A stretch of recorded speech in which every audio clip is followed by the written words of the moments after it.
Hello friends, Warren Buffett के अनुसार किसी भी बिजनेस की ओवरऑल एक्विजिशन या शेयर्स के रूप में उसी बिजनेस के एक हिस्से के एक्विजिशन में फंडामेंटली कोई अंतर नहीं है। दोनों ऑप्शन में से बफे हमेशा ही पूरी कंपनी को सीधे ही बाय कर उस पर अपना कंट्रोल स्थापित करना ज्यादा पसंद करते हैं, क्योंकि उससे वे उस कंपनी के सबसे इम्पोर्टेंट इश्यूज यानी कैपिटल एलोकेशन पर सीधा इफेक्ट डाल सकते हैं। किसी कंपनी के कुछ शेयर्स को खरीदने में सबसे बड़ा नुकसान यही है कि आप उस पर कंट्रोल नहीं कर सकते, लेकिन इस नुकसान की भरपाई दो फायदों से हो जाती है। नंबर 1, अपने कंट्रोल के बाहर की कंपनीज में इन्वेस्टमेंट एक बहुत बड़े मार्केट में किया जाता है जिसे शेयर मार्केट कहते हैं और जिसमें कई सारी कंपनीज इन्वेस्टमेंट के लिए लिस्टेड रहती हैं। नंबर 2, शेयर मार्केट में बार्गेन्स करके अच्छे सौदे मिलने की पॉसिबिलिटी ज्यादा रहती है। दोनों ही सूरत में बफे एक ही स्ट्रैटेजी अपनाते हैं। वो ऐसी कंपनीज की तलाश करते हैं जिन्हें वो अच्छी तरह समझते हैं, जो उनके अनुसार लॉन्ग टर्म में अच्छा प्रदर्शन करने की पॉसिबिलिटी रखती है, जो ऑनेस्ट और टैलेंटेड मैनेजमेंट के द्वारा संचालित हो और सबसे इम्पोर्टेंट अट्रैक्टिव प्राइसेस पर मिल रही हो। तो दोस्तों, the Warren Buffett way book पर ये 10वां वीडियो है। अगर आपने पहले के 9 वीडियोस अभी तक नहीं देखे हैं तो पहले वो वीडियोस जरूर देख लें। उनका लिंक इस वीडियो के डिस्क्रिप्शन में है। साथ ही अगर आप शेयर मार्केट में पैसा इन्वेस्ट करना चाहते हैं और अभी तक आपके पास डीमैट अकाउंट नहीं है या बहुत ज्यादा ब्रोकरेज से परेशान है, तो देश की सबसे अच्छी, बड़ी और भरोसेमंद ब्रोकरेज फर्म ज़ेरोधा और एंजल ब्रोकिंग का लिंक इस वीडियो के डिस्क्रिप्शन में है। आज अपना डीमैट अकाउंट ओपन करें, जहां पर आपका ब्रोकरेज कुछ भी नहीं लगेगा और ब्रोकरेज लगेगा भी तो केवल इंट्राडे ट्रेड में, वो भी मैक्सिमम 20 रुपए। इतनी चीपेस्ट ब्रोकरेज रेट और सेफ्टी कहीं नहीं मिलेगी। तो चलिए शुरू करते हैं। अगर हम पिछली हिस्ट्री पर नजर डालें और बफे के सभी इन्वेस्टमेंट में समानताओं पर फोकस करें, तो हमें कुछ ऐसे प्रिंसिपल मिलते हैं जो उनके इन्वेस्टमेंट के डिसीजंस के आधार पर हैं। अगर हम इन प्रिंसिपल्स को बारीकी से देखें तो इन्हें 4 कैटेगरीज में बांटा जा सकता है। Number 1, business tenets. Number 2, management tenets. Number 3, financial tenets and number 4, market tenets. In 4 tenets में कुल मिलाकर 12 प्रिंसिपल है। ये जरूरी नहीं है कि ये सभी 12 प्रिंसिपल बफे के हर इन्वेस्टमेंट डिसीजन में दिखाई पड़े, लेकिन उनकी सभी इन्वेस्टमेंट डिसीजंस में कुछ सेम क्वालिटीज झलकती है। इन 12 प्रिंसिपल्स का इस्तेमाल बफे बर्कशायर हैथवे में भी करते हैं। जिन क्वालिटीज की खोज वो किसी नए इन्वेस्टमेंट में करते हैं, उन्हीं क्वालिटीज की वो अपने ऑफिस में भी एक्सपेक्टेशंस रखते हैं। इस वीडियो में हम सबसे पहले बिजनेस टेनेट्स के बारे में बात करेंगे, जिसमें 3 पॉइंट्स है। बफे शेयर मार्केट के मार्केट थ्योरीज, मैक्रोइकोनॉमिक कॉन्सेप्ट और सेक्टर ट्रेंड्स के चलन के अनुसार नहीं सोचते हैं। वो अपने इन्वेस्टमेंट के डिसीजन किसी बिजनेस के प्रैक्टिकल एस्पेक्ट को देखकर ही करते हैं। उनका बिलीफ है कि अगर लोग किसी कंपनी में कुछ सतही आइडियाज से इन्फ्लुएंस्ड होकर इन्वेस्टमेंट करते हैं, तब उस सिचुएशन में वे किसी भी प्रॉब्लम के आने पर घबरा जाएंगे और पॉसिबली पूरी प्रोसेस के लास्ट में उनको नुकसान ही होगा। इसके उल्टे बफे इन्वेस्टमेंट करने से पहले किसी भी कंपनी और उसके बिजनेस के बारे में ज्यादा से ज्यादा जानकारी हासिल करने का एफर्ट करते हैं। वो 3 मेन एरियाज पर फोकस करते हैं। नंबर 1, कंपनी का बिजनेस सिंपल और अंडरस्टैंडेबल होना चाहिए। नंबर 2, कंपनी की ऑपरेटिंग हिस्ट्री अच्छी होनी चाहिए। नंबर 3, कंपनी का बिजनेस लंबे टाइम तक चलते रहना चाहिए। तो चलिए सबसे पहले बात करते हैं पॉइंट 1 की, सिंपल एंड अंडरस्टैंडेबल। बफे के अनुसार इन्वेस्टर्स जितना अपने इन्वेस्टमेंट के बारे में जानकारी रखते हैं, उतनी ही उनको इन्वेस्टमेंट में सक्सेस मिलती है। ये एक ऐसी क्वालिटी है जो प्रोफेशनल ओरिएंटेशन रखने वाले इन्वेस्टर्स को लगातार बाइंग और सेलिंग करने वालों से अलग कराती है। बफे ने अपने लंबे करियर में अलग अलग बिजनेस करने वाली कई कंपनीज में इन्वेस्टमेंट किया है। कुछ कंपनीज ऐसी हैं जिनमें वो माइनॉरिटी शेयर होल्डर हैं, जबकि कुछ कंपनीज पर उन्होंने कंट्रोल स्थापित किया है। इन सभी कंपनीज के बारे में वो गहरी जानकारी रखते हैं। वो बर्कशायर की ओनरशिप वाली सभी कंपनीज की income, expenditure, cash flow, workers के इश्यूज, प्राइस ऑफ प्रोडक्ट्स और एलोकेशन ऑफ कैपिटल की सभी जरूरतों को अच्छी तरह से जानते हैं।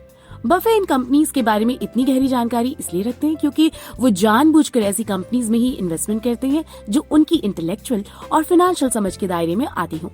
इसके पीछे उनका लॉजिक बहुत मजबूत है। अगर आप किसी ऐसी कंपनी में इन्वेस्टमेंट करते हैं जिसके इंडस्ट्री एरिया और बिजनेस को आप भली प्रकार से नहीं समझते, तो आप उसके संबंध में सही डिसीजन नहीं ले पाएंगे। इन्वेस्टमेंट में सक्सेस के लिए जरूरी है कि आप इस बात को अच्छी तरह से समझ लें कि आपको क्या नहीं पता है और अपने आप को उसी दायरे में रखें जिसके बारे में आपको पता हो। बफे कहते हैं कि अपनी स्किल और कैपेसिटी के दायरे में रहकर ही इन्वेस्टमेंट करना चाहिए। इससे कोई फर्क नहीं पड़ता कि आपकी समझ का दायरा कितना छोटा या बड़ा है। फर्क इससे पड़ता है कि आप अपनी लिमिटेशंस को कैसे डिफाइन करते हैं। अब बात करते हैं दूसरे पॉइंट की, कंसिस्टेंट ऑपरेटिंग हिस्ट्री। बफे ऐसी कंपनीज में इन्वेस्टमेंट करने से बचते हैं जिनका बिजनेस उन्हें समझ में नहीं आता है। साथ ही वो ऐसी कंपनीज में इन्वेस्टमेंट से भी बचते हैं जो या तो मुश्किल प्रोफेशनल प्रॉब्लम से जूझ रही है या अपनी पिछली प्लानिंग के अनसक्सेसफुल होने के कारण अपनी बेसिक स्ट्रैटेजी की दिशा बदलने में लगी है। उनके एक्सपीरियंस के अनुसार जो कंपनीज पिछले कई सालों से एक ही प्रोडक्ट और सर्विसेज की मार्केट में सक्सेसफुली सप्लाई कर रही है, उनमें इन्वेस्टमेंट करने से सबसे अच्छा प्रॉफिट मिलता है। बड़े बदलाव के दौर से गुजर रही कंपनीज में इन्वेस्टमेंट करने से बड़ी गलतियां होने की पॉसिबिलिटी रहती है। बफे के अनुसार भारी बदलाव और बड़ा प्रॉफिट अक्सर एक साथ नहीं पाए जाते। अनफॉर्चुनेटली मोस्टली लोग इसके बिल्कुल उल्टा सोचकर इन्वेस्टमेंट करते हैं। इन्वेस्टर्स अक्सर उन कंपनीज की ओर अट्रैक्ट होते हैं जो या तो तेजी से बदलने वाले बिजनेस एरिया में है और किसी बड़े बदलाव से गुजर रही हैं। बफे कहते हैं कि पता नहीं क्यों इन्वेस्टर्स फ्यूचर की पॉसिबिलिटीज से इतने मोहित हो जाते हैं कि वे प्रेजेंट की बिजनेस रियलिटी को नजरअंदाज कर देते हैं। बफे मार्केट में कुछ टाइम के लिए पॉपुलर शेयर्स पर ध्यान नहीं देते। वो ऐसी कंपनीज में इन्वेस्टमेंट करना पसंद करते हैं जो कि लॉन्ग टर्म में सक्सेसफुल और प्रॉफिटेबल होगी। हालांकि फ्यूचर की सक्सेस का सटीक अनुमान लगाना हमेशा ही मुश्किल होता है, लेकिन पिछले कई सालों की रेगुलर ग्रोथ मोस्टली फ्यूचर में सक्सेस के जारी रहने का रिलायबल अनुमान देती है। अगर कोई कंपनी पिछले कई सालों से एक ही तरह के प्रोडक्ट्स और सर्विसेज की सेलिंग से लगातार अच्छे नतीजे देती आ रही है, तो फ्यूचर में उसकी सक्सेस के जारी रहने की एक्सपेक्टेशन करना अक्सर गलत नहीं होता। बफे ऐसी कंपनीज में भी इन्वेस्टमेंट करने से बचते हैं जो बहुत सारी प्रॉब्लम से जूझ रही है। एक्सपीरियंस ने उन्हें सिखाया है कि बड़ी प्रॉब्लम से जूझती कंपनीज अक्सर उनसे बाहर नहीं निकल पाती। सही प्राइसेस पर अच्छी कंपनी के शेयर्स खरीदना अक्सर बेहतर होता है। बफे एक्सेप्ट करते हैं कि चार्ली और मैंने बिजनेस की कठिन प्रॉब्लम्स को हल करना नहीं सीखा है। हमने सीखा है ऐसी मुश्किल प्रॉब्लम से बचकर रहना चाहिए। हम छोटी अड़चनों को पहचान कर उन्हें पार करने में निपुण हैं और यही हमारी सक्सेस का कारण है। बड़ी प्रॉब्लम्स को हल करने की हमारे पास कैपेसिटी नहीं है। अब बात करते हैं थर्ड पॉइंट की, जो है favourable long term prospects. Buffett economic world को दो अनइक्वल पार्ट में डिवाइड करते हैं। एक अच्छी कंपनीज का एक स्मॉल ग्रुप जिसको वो फ्रेंचाइजेस का नाम देते हैं, और दूसरा खराब कंपनीज का एक बड़ा ग्रुप जिसमें मोस्टली के शेयर खरीदने के लायक नहीं होते। उनके अनुसार फ्रेंचाइजेस एक ऐसी कंपनी होती है जो निम्न तरह के प्रोडक्ट और सर्विसेज उपलब्ध करवाती है, जैसे कि नंबर 1 जिसकी मार्केट में जरूरत और मांग हो, नंबर 2 जिसका कोई सब्स्टिट्यूट नहीं है, नंबर 3 जिस पर कोई स्टैट्यूटरी कंट्रोल नहीं है। इन कैरेक्टर के कारण कंपनी अपनी प्राइसेस को स्थिर रख पाती है और मार्केट में अपनी हिस्सेदारी खोने और सेलिंग की कमी होने के डर के बिना कभी कभी उन्हें बढ़ा भी देती है। प्राइसिंग फ्लेक्सिबिलिटी का ये लचीलापन अच्छी कंपनी के कैरेक्टर में से एक है। इसके कारण एक कंपनी एवरेज से ज्यादा प्रॉफिट कमा सकती है।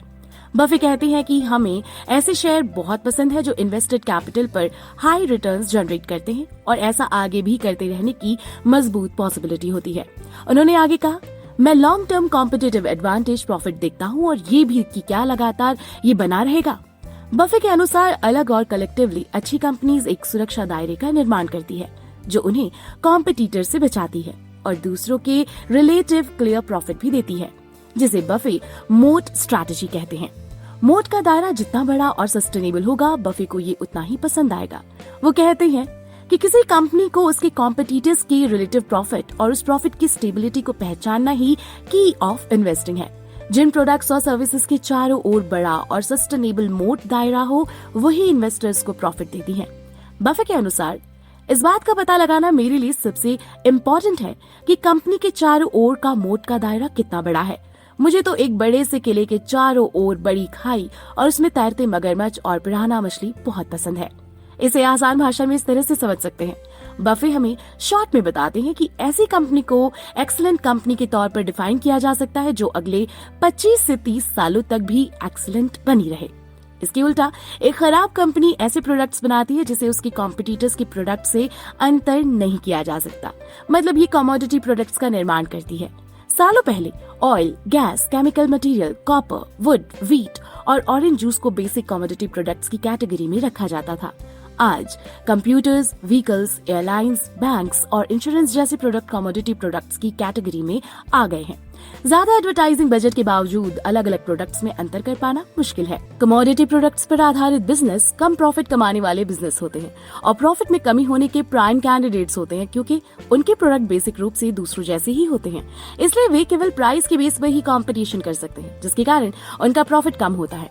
कमोडिटी प्रोडक्ट से प्रॉफिट कमाने का सबसे भरोसेमंद तरीका है कि आप सबसे कम दाम पर प्रोडक्ट्स की सप्लाई करने वाले बन जाएं। कमोडिटी प्रोडक्ट्स से सप्लाई में कमी के टाइम से भी बेहतर प्रॉफिट अर्जित किया जा सकता है, लेकिन ऐसे टाइम के आने का अनुमान लगाना बहुत ज्यादा मुश्किल होता है। बफे के अनुसार कमोडिटी प्रोडक्ट्स पर आधारित बिजनेस की लॉन्ग टर्म प्रॉफिट कमाने की पॉसिबिलिटी का अनुमान उसके मार्केट में ज्यादा सप्लाई और कम सप्लाई के टाइम के रेशियो द्वारा निकाला जा सकता है, लेकिन ये अनुमान अक्सर पूरा सही नहीं होता। बफे कहते हैं, मुझे ऐसे एरिया में इकोनॉमिक पावर पसंद है जिसे मैं समझता हूँ और जहाँ मुझे लगता है कि स्थायी रूप से प्रॉफिट कमाने की पॉसिबिलिटी है। तो दोस्तों, बाकी की बातें टू बी कंटिन्यूड। ये बातें मैंने आपको the Warren Buffett way book से बताई हैं, जो डिटेल में सिखाती है कि शेयर मार्केट में कैसे ज्यादा प्रॉफिट पा सकते हैं। सो आप ये सारी बातें सीखना चाहते हो तो डिस्क्रिप्शन में जाकर बुक बाय कर सकते हो। सबसे अच्छी बात यह है कि बुक हिंदी में भी है। साथ ही आप इसी बुक पर रिव्यू का अगला वीडियो देखना चाहते हैं तो मुझे कॉमेंट करके जरूर बताएं। तो दोस्तों, वीडियो पसंद आया तो लाइक का बटन जरूर दबा दें और हमसे जुड़ने के लिए इंस्टाग्राम पर एफर्टलेस जीके को जरूर फॉलो करें और ऐसी ही काम की बातों के लिए चैनल को सब्सक्राइब करें। साथ ही डिस्क्रिप्शन में दिए लिंक से ज़ेरोधा या एंजल ब्रोकिंग से अपना डीमैट अकाउंट ओपन करना ना भूलें।